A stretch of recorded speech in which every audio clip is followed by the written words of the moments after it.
Hola, ¿qué tal? Bienvenidos a La Pepa. Este es un programa de Canal Capital y lasillavacía.com, donde buscamos explicar en profundidad los temas que son de interés para usted.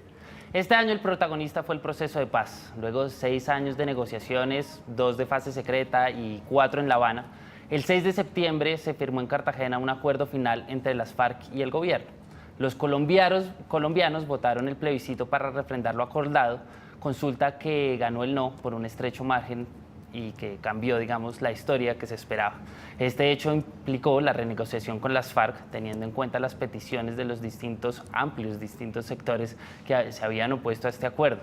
El acuerdo finalmente se firmó el 24 de noviembre en una ceremonia mucho más modesta en el Teatro Colón y se refrendó en el Congreso. La Corte Constitucional le dio vía libre finalmente al llamado Fast Track, permitiendo así que las leyes y reformas que son necesarias para la implementación se den por una vía rápida en el Congreso y otras cosas que ya vamos a explicar. Así se cerró un largo proceso de intensas negociaciones, pero también marcó un alto nivel aún más de polarización política. Para analizar cómo le fue a la paz en el 2016, invitamos a 2 expertos. Ellos son María Victoria Llorente, ella es politóloga de la Universidad de los Andes, ella es experta en políticas públicas en materia de defensa y seguridad y también es la directora ejecutiva de la Fundación Ideas para la Paz. Ella es experta también de La Silla Llena en la Red de Paz. Bienvenida. Bueno, muchas gracias por esta invitación a este programa nuevo de La Silla y Canal Capital. También tenemos al general Jairo Delgado, él es director de análisis del Observatorio de Política y Estrategia OPEAL, es brigadier general de la Reserva Activa de la Policía Nacional de Colombia y también es experto de la Red de Paz en La Silla Llena de La Silla Vacía. Bienvenido. Gracias, Eduardo, por la invitación y por un novedoso programa que esperamos responda a las expectativas de los colombianos. Bueno, con estos 2 expertos vamos a ver qué saben los que saben.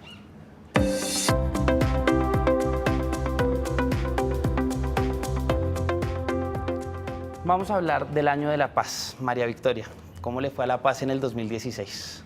Bueno, yo me llevo un sabor agridulce. Yo creo que fue un año de muchos contrastes, en donde, pues, por un lado, logramos finalmente llegar como a un acuerdo que llevábamos 4 años esperando todos los colombianos. Llegar a ese acuerdo y como a esa ilusión de que con ese acuerdo esa era la puerta de entrada de lo que se llama la construcción de paz, y entonces ahí íbamos a empezar a construir la paz todos los colombianos y demás. Y luego vino el plebiscito del 2 de octubre y todo cambió.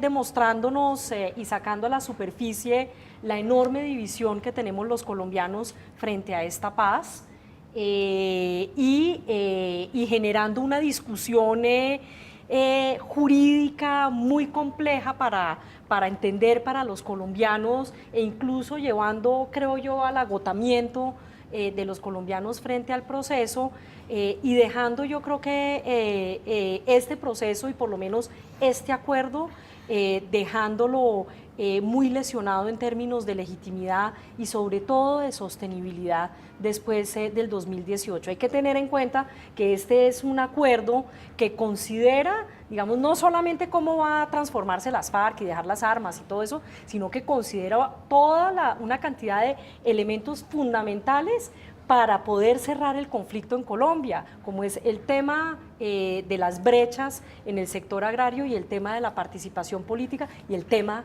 obviamente, de las drogas ilícitas en Colombia. Entonces, y esos son temas de largo aliento. Digamos, en la literatura internacional se conoce, digamos, que la paz es un proceso que tiene varias etapas. Una es la de hacer la paz, que es la etapa más pequeña y es la que acabamos de cerrar con el acuerdo.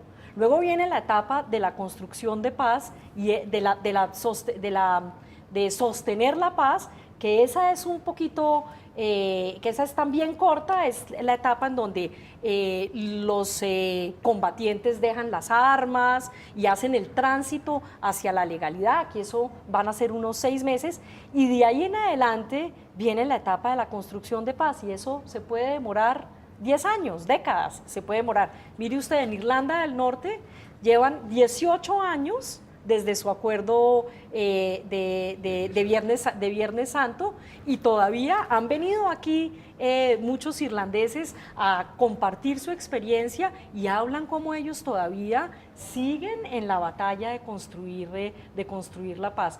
Luego yo no veo cómo con esta legitimidad política tan precaria que tiene este acuerdo, cómo vamos a poder avanzar en esa ilusión que teníamos pues muchos colombianos, no todos, porque había muchos que estaban en desacuerdo con este acuerdo. General Delgado, le hago la misma pregunta. ¿Cómo le fue a la paz en el 2016? Bueno, si ustedes me lo permiten, yo clasificaría la paz en 4 tipos de paz de 2016. La paz política, la paz social, la paz jurídica y la paz armada. Y yo pensaría que en donde se logró un éxito es en la paz armada. Es decir, si algo hay que rescatar del acuerdo es el cese bilateral de hostilidades, por varias razones. Me parece que sí es un hecho histórico la forma como se construye. Por primera vez, digamos, tuvimos lo que se conoció como la subcomisión técnica militar policial, con generales y almirantes activos que discutieron en La Habana aspectos relacionados con la desmovilización, con la entrega de armas y con la seguridad de los desmovilizados, que es uno de los temas de mayor preocupación. Esa paz armada se logró, digamos, solamente por la revisión de las estadísticas del comportamiento de ese tipo de violencia, casi que desapareció, casi que llegamos a niveles de cero desde esa forma de violencia. Entonces me parece que el acuerdo por ahora es exitoso en la paz armada. En la paz social hay una gran dificultad todavía, porque obviamente tenemos rezagos de inequidad social, tenemos rezagos de injusticia social y, como lo señalaba María Victoria, casi que de alguna exclusión frente al acuerdo. ¿Desde qué perspectiva de exclusión? Desde las mismas víctimas, por ejemplo, víctimas que de pronto no todas tienen un consenso frente a lo que ellas tenían como expectativas que les iba a representar o les iba a beneficiar. La paz política es la más crítica. Yo creo que en donde María Victoria señala la ilegitimidad, esos matices de ilegitimidad que puede tener el acuerdo, está desde la paz política.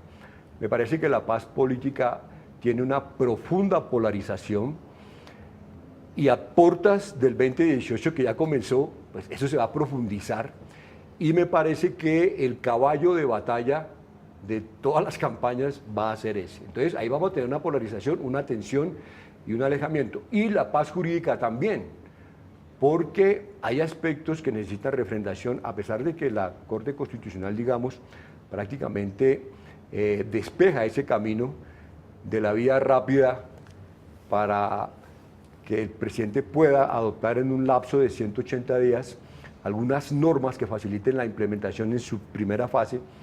Me parece que también hay que dar una discusión de aspectos que pueden ser demandados, por ejemplo, ¿cierto? Un desplazamiento, por ejemplo, de algunos del Congreso, como lo ven. Digamos que el Congreso ha sido desplazado por la Corte, la misma Constitución ha sido afectada por unas decisiones y eso me parece que no está resuelto. Bueno, por ahora ya discutiremos todos esos temas en más profundidad y con comparaciones. Por ahora vamos a ver qué preguntan en la calle. Tengo una pregunta. ¿Por qué es necesario el fast track para la implementación de los acuerdos de paz? Bueno, el general ya estaba dándonos pistas, pero María Victoria, la pregunta que hace esta ciudadana es muy importante. Todavía no se ha terminado de entender en qué consiste, pero démosle luces a los televidentes. Bueno, yo no soy jurista, soy politóloga, una vil politóloga.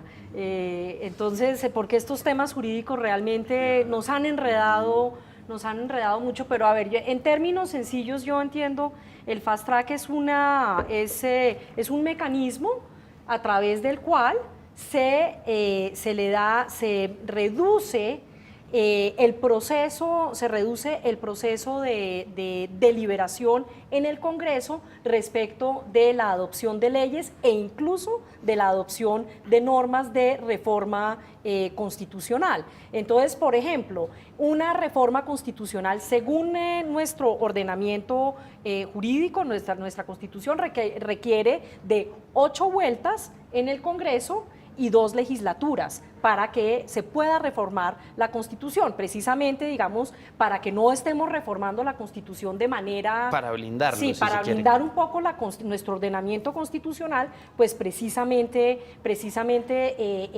tiene nuestro ordenamiento legal esa previsión. Aquí lo que se hace es que se reducen todos los procedimientos, se hace un procedimiento abreviado en términos de la deliberación en el Congreso y adicionalmente además de todo se condiciona la participación del Congreso a firmar o declinar las normas. No pueden modificar las normas. Esto es algo que uno lo entiende porque en temas tan complejos como por ejemplo la Jurisdicción Especial de Paz que se acordó, que es un tema tan complejo y que ha generado tanta división.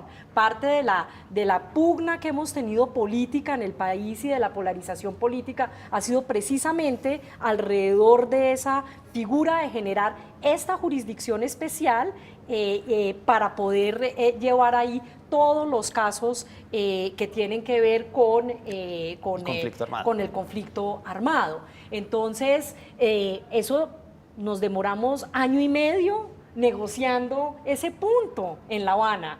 Obviamente las FARC no iban a estar, digamos, muy animados de que hacer esa negociación y luego llegar al Congreso y le cambiaran todas las reglas del juego que se acordaron en La Habana. Luego, en ese sentido, uno entiende el fast track, pero creo que después tenemos que hablar un poquito la balanza que hay entre dar esas atribuciones, porque además de todo, además del fast track, está el elemento de que se le dan atribuciones especiales al presidente para legislar, para que emita decretos ley para desarrollar e implementar los acuerdos por un periodo de tiempo de 6 meses. Pero digamos que yo creo que después tenemos que discutir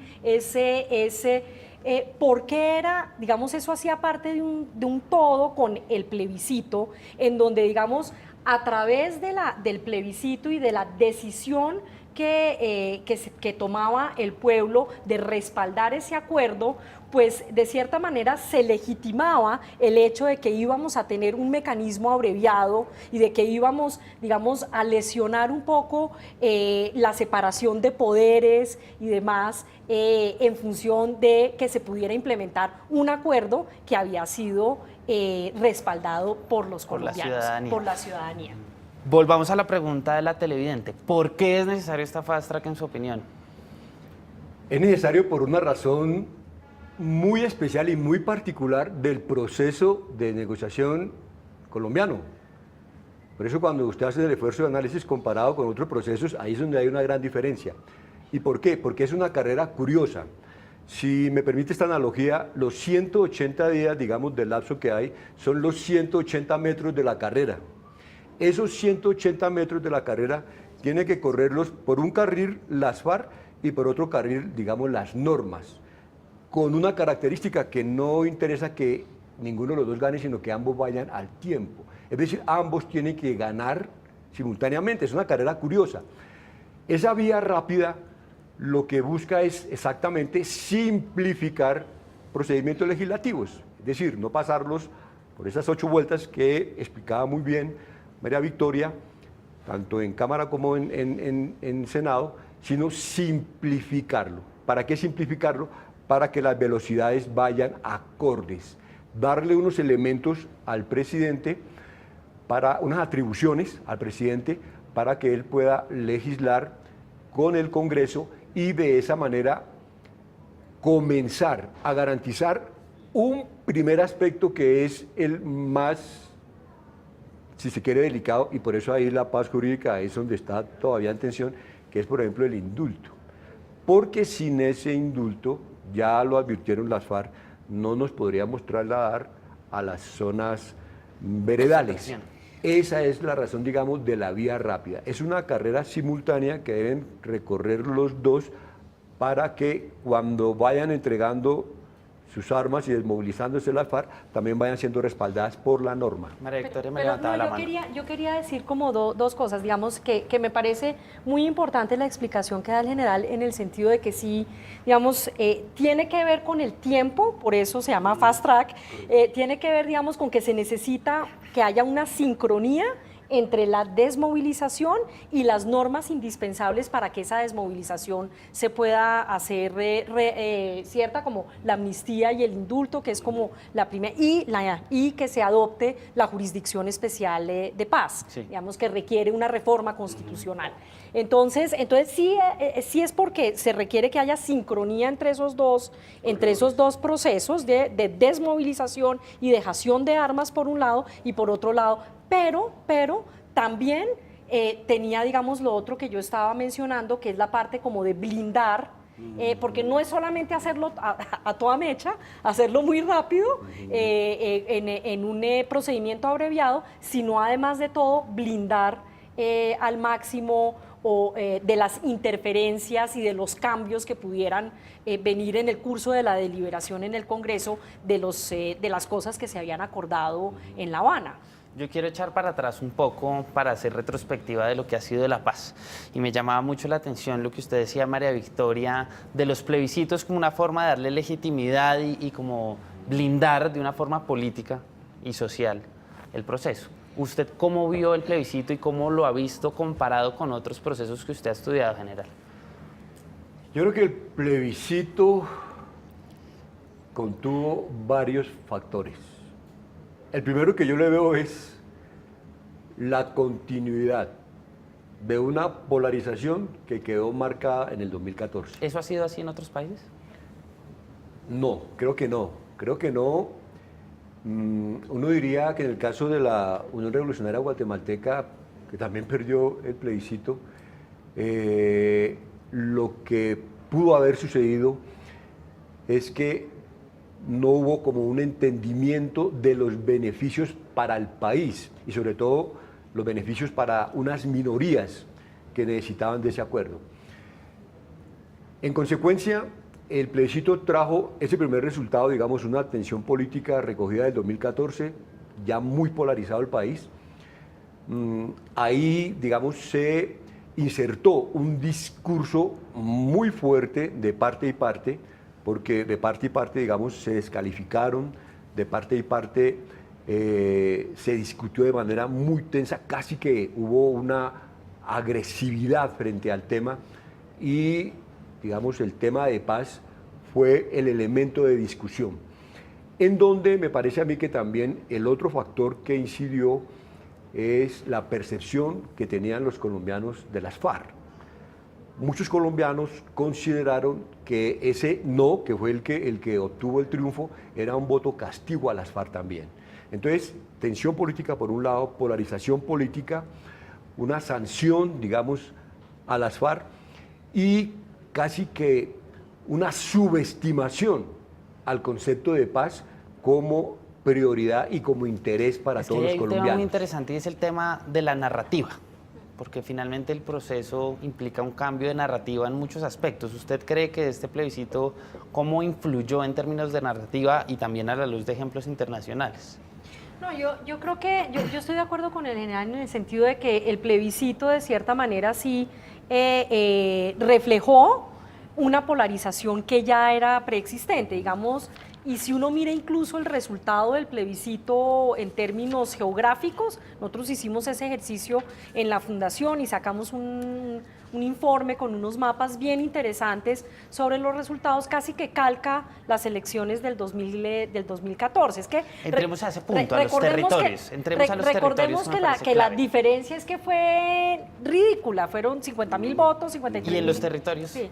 No, en los territorios, digamos, sucedió algo realmente muy triste, porque sí se notó, sí fue absolutamente evidente la diferencia entre el escepticismo que había en las zonas urbanas, que ya estaban de cierta manera desentendidas del conflicto. Es que el cese al fuego, digamos, el éxito del cese al fuego en medio de todo, creó también como un espacio para la ciudadanía mayoritaria para decir, pero si el conflicto, o sea, no está pasando. Entonces, cuando uno mira la geografía del plebiscito, uno lo que encuentra es que en esos territorios donde el conflicto ha sido, digamos, más fuerte, ahí el plebiscito ganó mayoritariamente, el sí ganó mayoritariamente. Hay un tema ahí importante y es que también ahí, y como es usual en Colombia en esos territorios, la abstención también fue muy alta, porque es muy difícil. O sea, en Colombia realmente es un acto casi heroico en muchas partes del territorio nacional llegar a las urnas. Entonces, en esos territorios tenían, digamos, una doble desventaja. Una en ese sentido que era difícil llegar a las urnas, por un lado, y por otro lado, digamos que son territorios que tienen mucha menor representación, hay menor población. Pero incluso en el caso de Caquetá, donde, por ejemplo, se dice que es que en Caquetá ganó el plebiscito, no, ganó en Florencia, pero ni siquiera en San Vicente del Caguán, que es del Centro Democrático. Bueno, con ustedes dos vamos a ir llegando a las conclusiones, vamos a la pepa del asunto.